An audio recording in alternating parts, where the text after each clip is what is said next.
पूज्य श्री जयदयाल जी गोयनका से कुछ जिज्ञासु ने प्रश्न किए। वो बड़े सुंदर प्रश्न है, आध्यात्मिक यात्रा में बड़े ही काम आने वाले प्रश्न हैं। आप ध्यानपूर्वक सुने। ध्यान के समय फालतू बातें आजकल की ही नहीं, 40 वर्ष पूर्व की जो देखी सुनी है वह भी आ जाती है। क्या उपाय करें? उत्तर, इसका उपाय यही है कि जब फालतू फुरण आए तब एकदम मन को धिक्कार दो कि मूर्ख क्या करता है। फिर भी नहीं माने तो भगवान के सामने करुण भाव से पुकार लगाओ, हे नाथ, मुझे कुछ नहीं चाहिए, केवल आपके चिंतन में एक क्षण भी बाधा न हो। यह भावना सकाम होने पर भी हानि नहीं है। गदगद भाव से प्रार्थना करनी चाहिए।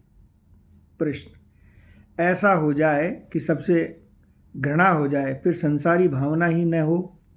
उत्तर, जब ऐसा ज्ञान हो कि फालतू बातें आई, उस समय चित्त में जोर देकर प्रार्थना करनी चाहिए कि हे प्रभु, मेरे चिंतन ऐसा क्यों हो रहा है? आपका विस्मरण क्यों होता है? आपकी दया होते भी ऐसा क्यों हो रहा है? यह पाजी मन नहीं मानता, क्या करूं? भगवान दया करें, दया करें, मेरा मन आपके प्रेम में लगा रहे। हे नाथ, हे प्रभु, चाहे जैसे हो आप दया कीजिए। मन को फटकार लगाओ कि इससे क्या लाभ है रे मन, सोचो तो सही। अरे व्यर्थ समय क्यों नष्ट करता है? रे मन, बुरी आदत छोड़ दो। यह विषय चिंतन व्यसन है और कुछ नहीं, उसमें भी पतन है। देखो, हम जिसकी निंदा करते हैं उसका कुछ नहीं बिगड़ता, उल्टा हमारा ही नुकसान होता है। सदैव मन के दृष्टा बने रहो। प्रश्न, जहाँ तक ख्याल रहता है वहाँ तक तो दृष्टा रहते हैं, और जब ख्याल ही नहीं रहे तो अभाव में क्या करना चाहिए? उत्तर, ज्ञान मार्ग में तो ख्याल रहता है, नहीं तो घड़ी पास में रखो, 5-5 मिनट संभल कर करता जाए कि मन सावधान की नहीं। संभालने में सावधानी रहती है, बीच बीच में व्यवधान हुआ तो उसको संभालना है। ध्यान चल रहा है तो उत्तम ही है, संभालना है ही नहीं। जब जब मन को देखो कि फालतू बात में जाता है, तब तब खूब रोना, पश्चाताप करना चाहिए। प्रश्न, रोना नहीं आता, मन से पूछो कि क्या चाहता है। जब वह कहे कि कुछ नहीं, तब उसको समझना चाहिए कि भाई, कुचिंतन करना तेरे लाभ की बात नहीं है, इसको छोड़ने पर तुझे परम लाभ होगा।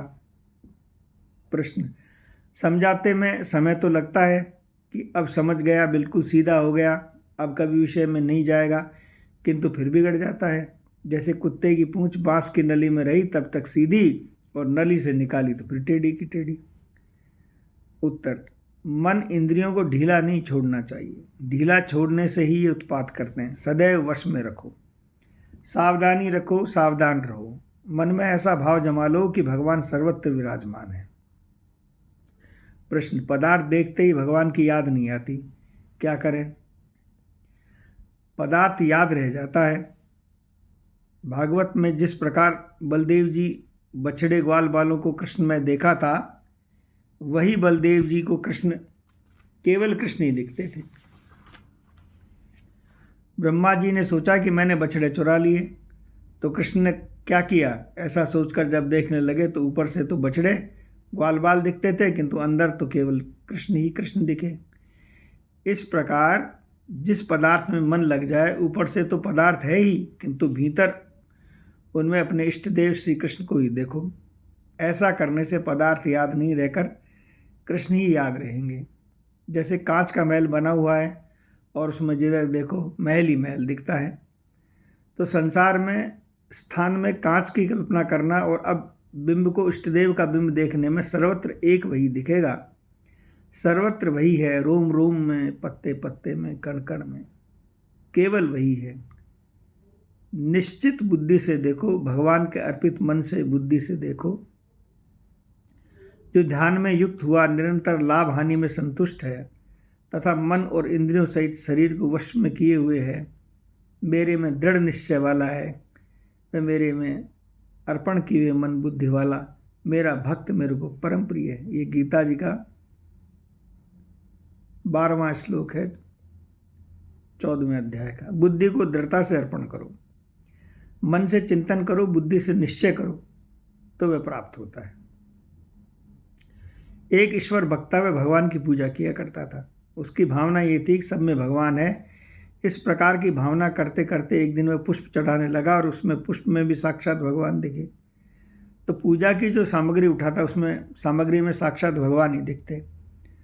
तो उसने हंसकर कहा, दूसरा पुष्प लेने गया तो वृक्ष में साक्षात भगवान मूर्तिमान विराज रहे हैं।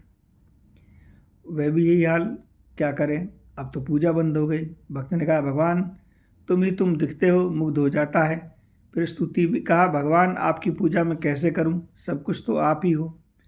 पूजा किसकी कैसे करूं, पुष्प कैसे चढ़ाऊं, जिसको उठाता हूं वही तुम हो जाते हो।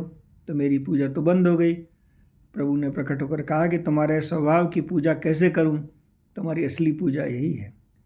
भक्त बोला, बिना पूजा किए रहा नहीं जाता। प्रभु बोले, तुम्हारा पूजा समाप्त हो गई है। सब में प्रभु को देखना ही सिया राम में है। जहाँ जहाँ मन जाए वहाँ वहाँ से हटाकर प्रभु में लगाना चाहिए। जय जय श्री राधे निताई गौर हरि बोल।